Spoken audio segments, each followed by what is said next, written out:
The sky above Velen Prime had turned red, not the soft red of sunset, but the angry red of fire and death. Ships filled the darkness above, hundreds of them, and they belonged to the Korath Empire. Ambassador Thylin stood at the window of the last tower, still standing in the capital city. Her 6 eyes watched the destruction below. Buildings that had stood for 1,000 years now crumbled into dust. Streets where children once played were now filled with smoke and ash. The screams of her people echoed through the burning night. The Velen were not warriors. They had never been warriors. For 10,000 years they had lived in peace. They built beautiful cities. They created art and music. They studied the stars and dreamed of friendship with other species across the galaxy. They had no weapons. They had no soldiers. They had only hope. Now, even hope was dying. "The shields are gone," said Elder Morath. He stood beside Thylin, his old body bent and tired. His voice was barely a whisper. "The last defense grid failed an hour ago. There is nothing left to stop them." Thylin did not answer. What could she say? She had sent messages to every species in the Galactic Council. She had begged for help. She had promised anything, everything, if someone would just come to save her people. No one answered. The Korath were too powerful, they said. The Velen were too far away, they said. It was not their war, they said. So the Velen died alone. Outside the tower, thousands of refugees gathered in the ruins. Mothers held their children close. Old ones sat in silence, waiting for the end. Young ones cried and asked questions that no one could answer. Why was this happening? What had they done wrong? Why did no one come to help? Thylin had no answers for them. A Korath warship passed overhead, so close that the tower shook. Its shadow blocked out what little light remained. Thylin could see the guns on its belly, could see the hatches opening to release more soldiers. The Korath were 7 feet tall, covered in thick armor that grew from their own skin. They had 4 arms and eyes that burned like hot coals. They lived only for war. They conquered planets for sport. The Velen were just another trophy. "We should have fought," Thylin said quietly. "We should have built weapons. We should have learned to kill." Elder Morath shook his head slowly. "Then we would not be Velen. We would be something else. Something worse. At least we would be alive." "Would we?" The old one looked at her with sad eyes. "There are many ways to die, child. Losing who you are is one of them."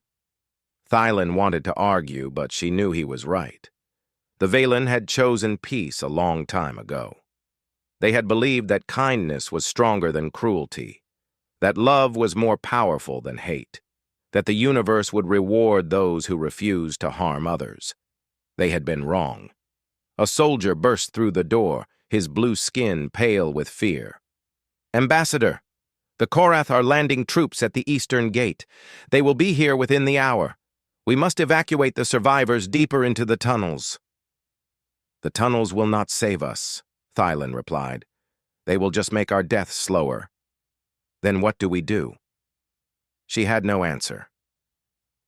She looked out at her dying world and felt something break inside her. All those lives, all those dreams, all those futures that would never happen. Gone. All gone. And then the static came. Every screen in the tower flickered. Every communication device crackled with noise. Thylin thought it was the Korath jamming their signals, preparing for the final attack. But then a voice came through. A strange voice, speaking words that the universal translator struggled to understand. "Velen Prime. This is Admiral Park Taewoo of the United Earth Federation's 7th Fleet." Thylin froze. Humans. She knew about humans. Everyone in the galaxy knew about humans. They were a young species from a small planet in the outer spiral. They had only discovered faster-than-light travel 200 years ago. They were considered primitive by most of the older races, emotional, unpredictable, strange. "We received your distress beacon 3 days ago. the voice continued. It was calm and steady. "We know you are under attack. We know the Korath are there. We know no one else is coming to help you." Thylan's hearts began to beat faster. 3 days. It took most ships a week to reach Velan Prime from the nearest human colony. How had they come so fast? "Hold your position," the human said. "Protect your people as best you can. Keep them alive for just a little longer." Elder Morath grabbed Thylan's arm. "Is this real? Are they truly coming?" "We are entering your system now," Admiral Park Taewoo said. 47 ships, 7,000 soldiers. It is not much. The Korath have more. But we are coming anyway. Thylan felt tears forming in her eyes. She had called for help from ancient empires with fleets of thousands. They had refused. Now humans, with their tiny fleet and their young civilization, were rushing toward certain death to save strangers they had never met. "Why?" she whispered, though she knew he could not hear her. "Why would you do this?" As if answering her question, the human admiral spoke again. His voice was still calm, but now there was something else in it. Something hard like steel and warm like fire. "To the Korath forces in this system, this is your only warning. You have attacked a peaceful world. You have murdered innocent people. You have committed crimes against beings who never harmed you." The static grew louder, and Thylan could hear other sounds now. Engines, weapons powering up. The sounds of a fleet preparing for war. "The Velan asked for help," Admiral Park Taewoo said. "That is all the reason we need. That is all the reason we will ever need." His final words echoed through every speaker on the planet, reaching every refugee hiding in the ruins, every Korath soldier marching through the streets, every dying soul who had given up hope. "We are humanity. We are coming, and we do not leave anyone behind." The transmission ended. Thylan looked up at the red sky and saw something new. Lights. Dozens of lights, appearing one by one as ships dropped out of faster-than-light travel. Small ships, weak ships, ships that had no chance against the Korath armada. But they had come anyway. For the first time in 3 days, Ambassador Thylan smiled. She did not know if humanity could win. She did not know if any of them would survive the night, but she knew one thing for certain. Hope was no longer gone. Someone had answered the call. Warlord Draven sat on his throne of bones and laughed. The sound was deep and ugly, like rocks grinding together. Around him, his officers stood in silence, watching the sensor displays with confusion. 47 human ships had just appeared in their system, 47 against 300. "Is this a joke?" Draven asked, his forearms spreading wide. "Did these creatures come here to die?" "They are approaching at attack speed, Warlord," one of his officers reported. "They show no signs of slowing down." "Let them come." Draven's coal red eyes burned with amusement. "I have heard stories about humans. They are small and soft. They break easily. This will be good entertainment before we finish destroying this pathetic planet." The Korath had conquered 47 worlds. They had crushed species far older and stronger than humanity. Their ships were built for war, covered in thick armor and armed with weapons that could crack moons in half. What could a handful of human vessels do against such power? Draven was about to find out. Admiral Park Taewoo stood on the bridge of the UEF Indomitable with his hands behind his back. He was not a tall man. His hair was gray at the edges, and his face carried the lines of many years and many battles. But his eyes were sharp and clear, and his voice never shook. "Status report," he said calmly. Commander Kim Sora looked up from her console. She was young, barely 30, but she was the best tactical officer in the fleet. Her fingers moved across the controls like a musician playing an instrument. "Enemy fleet is holding position around Velan Prime, Admiral. They are not moving to intercept us. I think they want us to come to them." "Arrogant," Taewoo said. "Good. Arrogance makes people stupid. Sir, we are heavily outnumbered. Their ships are larger and better armed. Standard tactics suggest we should engage from distance and try to... We are not using standard tactics today, Commander. Taewoo turned to face his crew. Men and women from Earth, from Mars, from a dozen colonies across human space. All of them had volunteered for this mission. All of them knew they might not return home. The Valen do not have time for a long battle, he continued. Every minute we spend dancing around the Korath is another minute their people die. We need to break their formation fast. We need to make them afraid. Lieutenant Ha Yun-ho, the communications officer, spoke up. Admiral, the Korath have never retreated from a battle. They do not know fear. Taewoo smiled. It was a cold smile, the smile of a man who had seen too much death to be afraid of anything. Then we will teach them. He pressed a button on his chair. All ships, this is the Admiral. We are going in close, full speed, no stopping. Aim for the gaps in their formation and punch through. Our job is not to destroy their fleet. Our job is to break their spirit. The human ships accelerated. The Korath watched with confusion as the small vessels rushed toward them. This was not how battles were fought. Ships were supposed to circle each other, firing from safe distances, looking for weaknesses. These humans were flying directly into the teeth of the enemy formation like they wanted to die. They are insane, Draven muttered. Fire all weapons. Destroy them. The Korath fleet opened fire. Space filled with beams of plasma and missiles that could vaporize steel. The human ships should have been destroyed in seconds. But the humans did not fly in straight lines. They twisted and turned, dancing between the deadly attacks with skill that seemed impossible. They had practiced this. They had trained for exactly this moment. The Indomitable took the lead, cutting through the Korath defensive line before the enemy could react. Behind it, the other human ships followed, spreading chaos through the enemy formation. Launch fighters, Taewoo ordered. From the bellies of the human carriers, hundreds of small craft poured into the void. Each one was piloted by a single human, strapped into a cockpit barely larger than a coffin, armed with weapons that were laughably weak compared to the Korath warships. But the fighters were fast, and the pilots were brave. Squadron leader Yoon Ji-ho felt his heart pounding as his fighters screamed into battle. Behind him, his wingmates Lieutenant Baek Mira and Lieutenant Cho Sunwoo followed in perfect formation. They had trained together for 3 years. They knew each other better than they knew themselves. Stay close, Ji-ho called over the radio.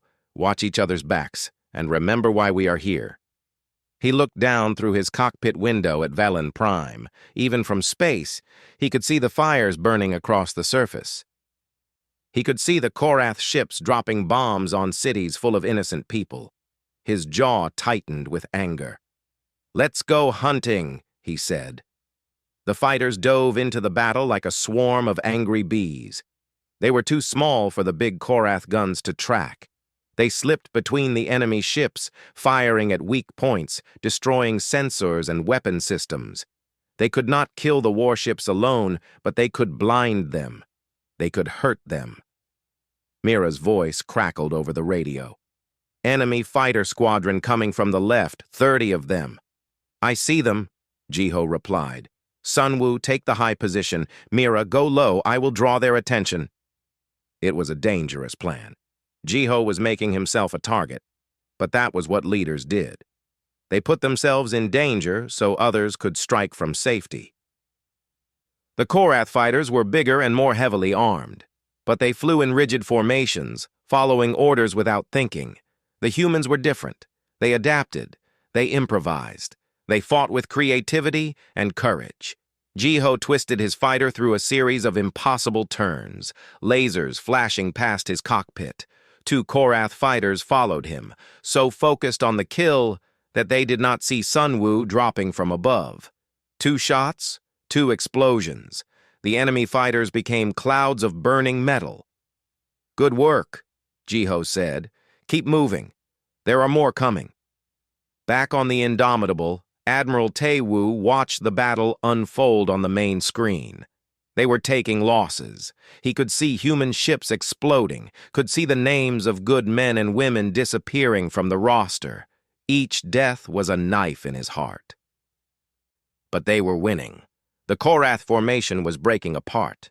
Ships that had been holding position were now scrambling to respond to attacks from all directions. The neat lines of the enemy fleet had become chaos.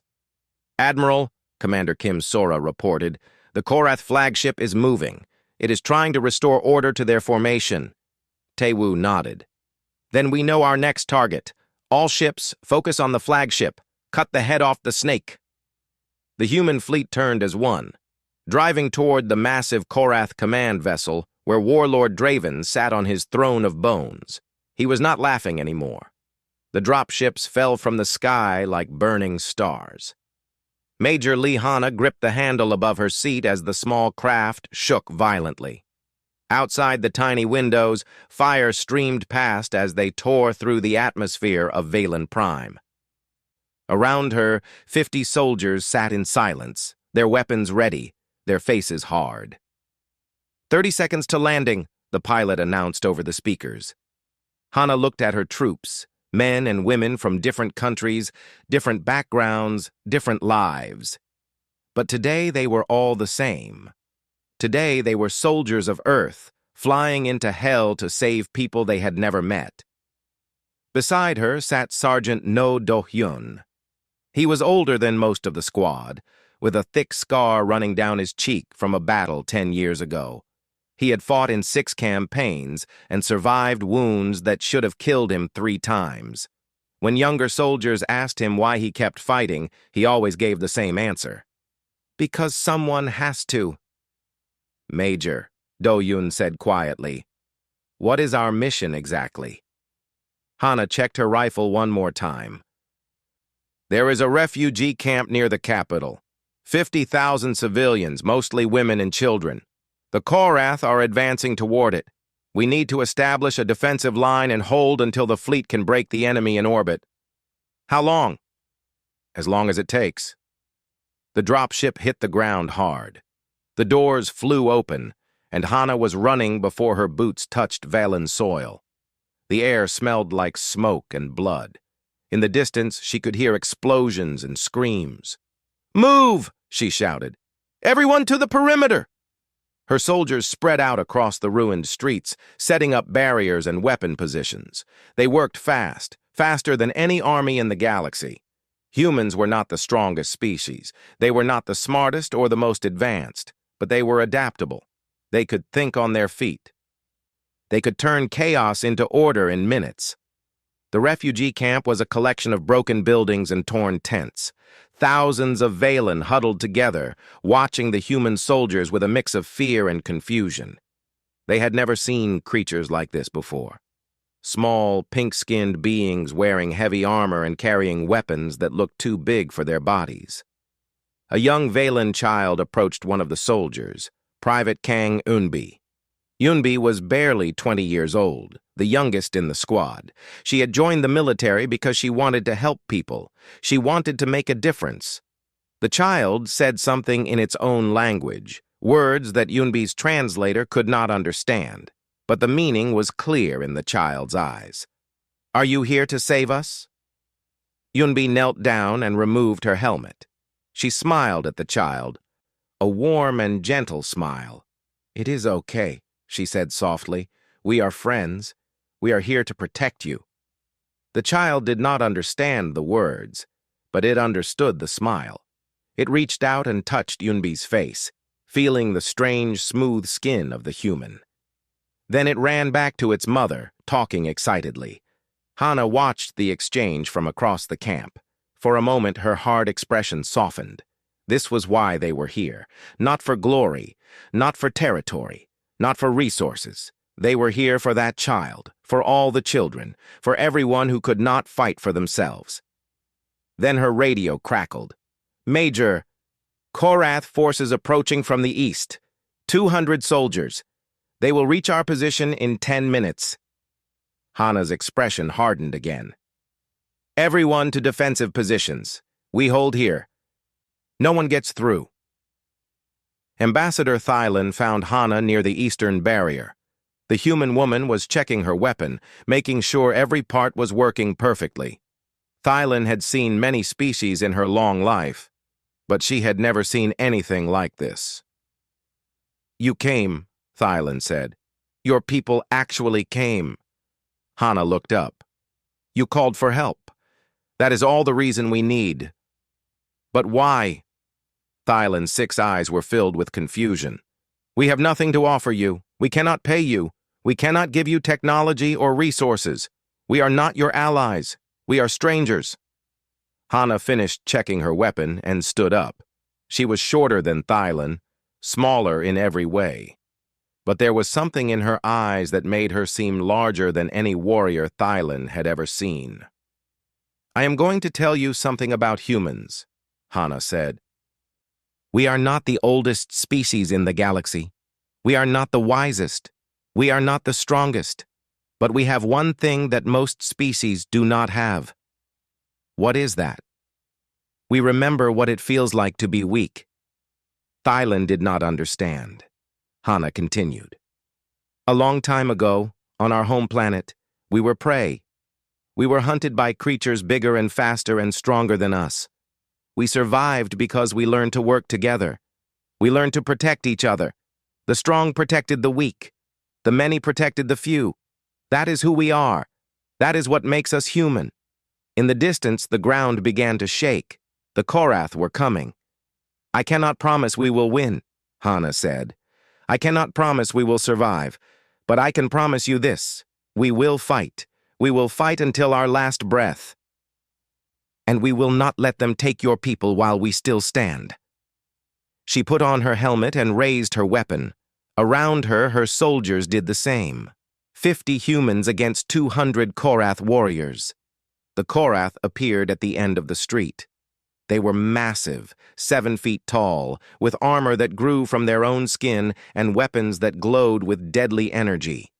They roared as they charged, a sound like thunder mixed with hatred. Sergeant Doyun stepped up beside Hana. "Orders, Major?" Hana smiled behind her helmet. It was not a happy smile. It was the smile of a soldier who had accepted what was coming. "Hold the line," she said, "whatever it takes." She pulled the trigger. The first Korath fell, then the second. Her soldiers opened fire, filling the street with light and noise. The Korath returned fire. Plasma bolts burning through the air. Private Yunbi took a position near the barrier, firing at any enemy that came too close. Sergeant Do-Yun moved between positions, helping where he was needed, shooting with deadly accuracy. The Korath kept coming. For every one that fell, 2 more took its place. They were bigger, stronger, better armed. But the humans did not retreat. Behind the defensive line, the Valen refugees watched in stunned silence. These small creatures, these humans, were fighting and dying for them. They threw themselves into battle against impossible odds, not because they had to, but because they chose to. Thylan watched a human soldier fall, wounded by a plasma bolt. Before the Korath could finish him, 2 other humans rushed forward, dragging their friend to safety while firing at the enemy. They did not leave him behind. They would not leave anyone behind. She finally understood. This was what made humans different. Not their weapons, not their technology, not their tactics. It was their hearts. The battle had lasted 16 hours. In orbit, the human fleet was dying. Of the 47 ships that had arrived, only 23 remained. The rest were scattered across space in pieces, their crews gone, their lights dark forever. Admiral Park Tae-woo stood on the bridge of the Indomitable as fire burned around him. A Korath missile had hit them 3 hours ago, tearing through the outer hull and killing half the bridge crew. Blood ran down the side of his face from a wound he had not bothered to treat. There was no time for that. There was no time for anything except the fight. "Damage report," he said, his voice hoarse but steady. Lieutenant Ha Yun-ho looked up from his console. The young man's uniform was torn and burned, but he was still at his post, still doing his job. "We have lost engines 2 and 3, Admiral. Hull integrity at 40%. Life support is failing on decks 4 through 7. We have maybe an hour before the ship breaks apart. Taewoo nodded slowly. 1 hour. It would have to be enough. On the main screen, the Korath flagship sat in the center of the battle like a great metal mountain. Warlord Draven's ship was the key to everything. If they could destroy it, the Korath fleet would fall into chaos. Their rigid command structure would collapse. The enemy would retreat or scatter. But the flagship was protected by a wall of warships. Every time the humans got close, they were pushed back by overwhelming firepower. Commander Kim Sora, Taewoo said, status of our remaining ships. Sora's hands shook slightly as she worked her console, but her voice was calm. 23 ships still fighting, Admiral. 14 are heavily damaged. The Korath have lost 92 ships, but they still outnumber us 8-1. And our fighters? Sora was quiet for a moment. When she spoke, her voice was softer. Squadron leader Yoon Ji-ho is still alive. His wing has been reduced to 7 pilots. They are requesting permission to return to the carriers for resupply. Taewoo closed his eyes. 7 pilots. There had been over 100 fighters at the start of the battle. All those young lives gone in a flash of light and fire. Tell them to return, he said. They have done more than enough. But even as he gave the order, he knew the truth. There was not enough time. There were not enough ships. The Korath were too strong. They were going to lose. Down on the surface of Valen Prime, Major Lee Hana was coming to the same conclusion. Her ammunition was almost gone. Her rifle had overheated twice, and now it barely worked. Around her, the defensive line was crumbling. Of the 50 soldiers who had landed with her, only 31 remained standing. The rest were dead or too wounded to fight. The Korath had sent wave after wave of warriors against their position.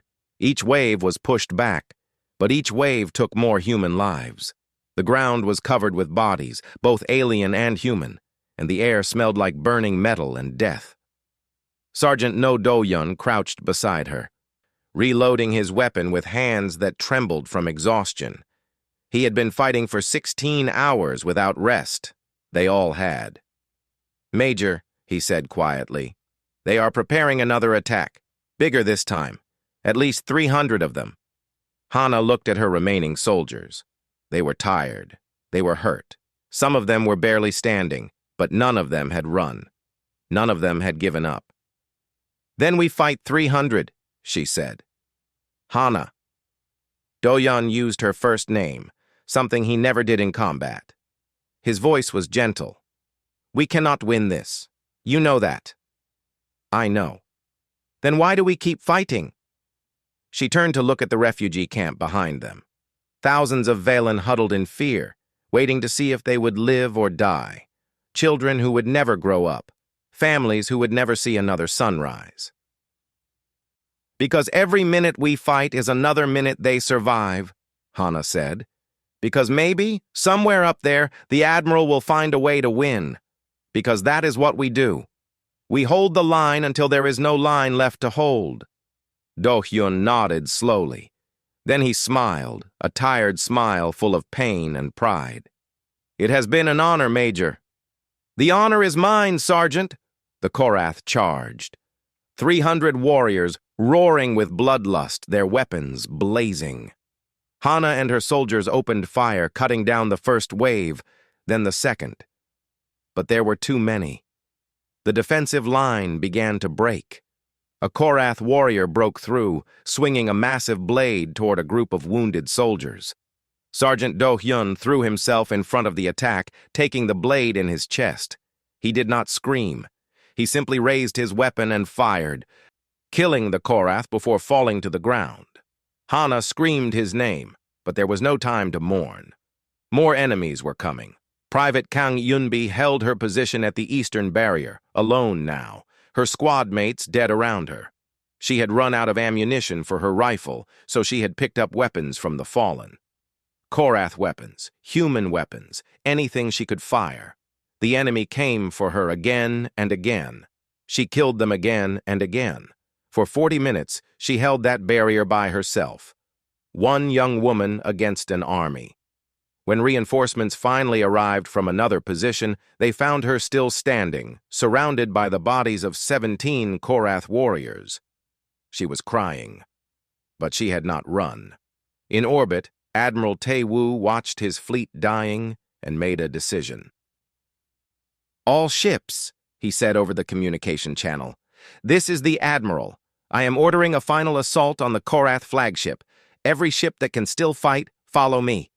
We end this now." Commander Sora looked at him with wide eyes. "Admiral, the Indomitable will not survive that attack. We will be destroyed." "I know." Tae-woo stood straighter, ignoring the pain in his body. "But if we can destroy the flagship, the rest of the fleet will fall apart. The ground forces will have a chance. The Valen will have a chance. Sir, there must be another way. There is no other way." He looked at his crew, at the men and women who had followed him into this impossible battle. "I am not ordering any of you to come with me. Anyone who wants to leave, go now. No one will think less of you." No one moved. Lieutenant Yunho spoke first. "We came here to save people, Admiral. We are not leaving until the job is done." One by one, the crew nodded their agreement. Tae-woo felt his eyes burning with tears he would not let fall. "Then let us finish this. Set course for the Korath flagship. All power to forward weapons." The Indomitable turned toward the enemy, its damaged engines burning with everything they had left.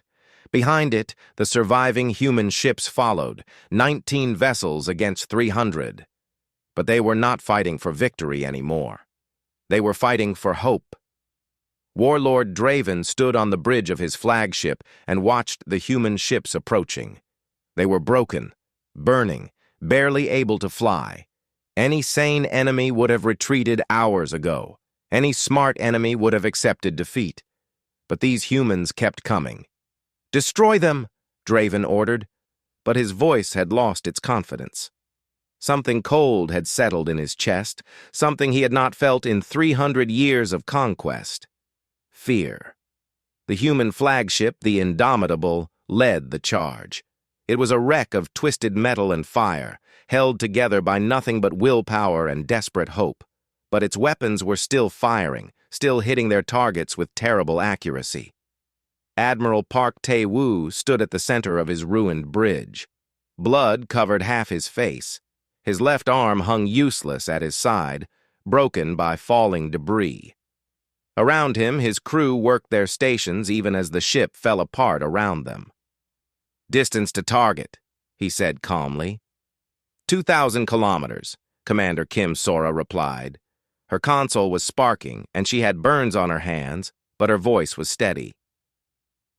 "We are in range for the main cannons. Fire everything. Every weapon we have. Do not stop until we are dead or they are." The Indomitable's guns blazed with light. Missiles and plasma beams and kinetic rounds poured toward the Korath flagship. The other human ships added their own fire, creating a storm of destruction that nothing could survive. The Korath flagship's shields flickered. Then they failed. The first human missiles hit the enemy ship, tearing holes in its armor. The second wave hit the engine section, causing explosions that rippled across the massive vessel. The third wave hit the bridge. Warlord Draven had one moment to understand what was happening. One moment to realize that these small, soft, short-lived creatures had beaten him. Then his world turned to fire, and he knew nothing at all. The Korath flagship exploded. The blast was so bright that it could be seen from the surface of Valen Prime. Ambassador Thailand looked up from the ruined streets and watched the light spread across the sky like a second sun. For a moment, everything was silent. Then the Korath army began to retreat. Without their warlord, without their command structure, the enemy soldiers lost their will to fight. They ran back to their dropships, scrambling to escape before the humans could destroy them too. Within an hour, there was not a single Korath warrior left on Valen Prime. Major Lee Hana watched them go from behind what remained of the defensive line. Her body was broken. She had taken 3 wounds during the final attack, and she could barely stand. But she was alive. She looked at her soldiers. 31 had been standing at the start of the last battle. 19 remained. 12 more names to add to the list of the dead. 12 more families who would never see their loved ones again. Sergeant No Do-yun was among them. Hana knelt beside his body, pulling the dog tags from around his neck. They were warm from his body heat, still warm even though the life had left him hours ago. "Thank you," she whispered. "Thank you for everything." Around her, the surviving soldiers gathered. They were exhausted, wounded, some of them barely conscious. But they stood together, watching as the enemy fled and the survivors of Valen Prime began to emerge from their hiding places. Private Kang Yunbi walked over to stand beside Hana. The young woman's face was covered in dirt and tears, but her eyes were dry now. She had no more tears left to cry. "Major," Yunbi said quietly, "did we win?" Hana looked up at the sky, where the last Korath ships were fleeing into the darkness of space. She thought about the price they had paid, the lives lost, the friends gone forever. "Yes," she said finally, "we won." In orbit, Admiral Park Tae-woo floated in an escape pod, watching the remains of the Indomitable drift apart. The ship had lasted just long enough to fire its final shots, then broken in 2. Most of the crew had made it to the escape pods. Most, but not all. Lieutenant Ha Yunho was gone. Commander Sora had made it, but she was badly wounded. Of the 7,000 soldiers who had come to Valen Prime, fewer than 3,000 remained, but they had won. The surviving human ships gathered the escape pods and began the long process of rescue and recovery. Medical teams worked without rest, treating the wounded, both human and Velen. Engineers began repairs on the damaged vessels. Pilots who had fought for 16 hours finally allowed themselves to rest. Squadron leader Yoon Ji-ho sat in his cockpit, staring at nothing. Of the 112 pilots who had launched at the start of the battle, 23 had survived. 23 out of 112. He thought about Lieutenants Baek Mira and Cho Sunwoo, his wingmates, his friends. Mira had died protecting a carrier from a Korath bomber. Sunwoo had crashed his damaged fighter into an enemy destroyer, destroying it at the cost of his own life. Heroes. All of them heroes. On the surface, Ambassador Thailand found Major Lee Hana sitting against a broken wall, clutching Sergeant Do-yun's dog tags. The human woman looked up with exhausted eyes. "You came," Thailand said softly. "You lost so many of your own, for strangers, for people you never met." Hana nodded slowly. "We lost friends, family, brothers and sisters." She paused, her voice thick with emotion. "But you did not lose everything, and that matters." "Why?" Thailand asked. It was the same question she had asked before the battle, but now it carried a different weight. "Why do humans do this?" Hana was quiet for a long moment. Then she smiled. It was a small, sad smile, but it was real. "Because someone once told me that the measure of a species is not how they treat their allies. It is how they treat strangers who have nothing to offer but a cry for help." She struggled to her feet, wincing from her wounds. "We are not the oldest species. We are not the wisest. We are not the strongest. But we do not leave people behind. Ever." Above them, human rescue shuttles descended from the sky, bringing supplies and medicine and hope. The sun rose over Valen Prime. It was the first sunrise in days that was not blocked by smoke and fire. The light spread across the ruined cities, touching the faces of survivors who had thought they would never see morning again. The Galactic Council would debate humanity's actions for years. Some called them reckless. Some called them foolish. Some said they had thrown away thousands of lives for nothing. The Valen called them heroes. and across the galaxy. Species who had once dismissed humanity as primitive and insignificant began to see them differently. These strange, small creatures from the outer spiral carried something powerful within them. Not technology, not numbers, not superior weapons. Heart. Elder Morath stood beside Ambassador Thylon, watching the human soldiers help Velan survivors find food and shelter.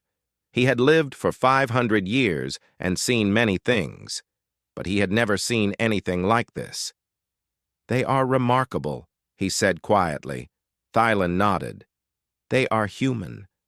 And for the first time in 10,000 years, the Velan did not stand alone. They had found something better than allies. They had found friends.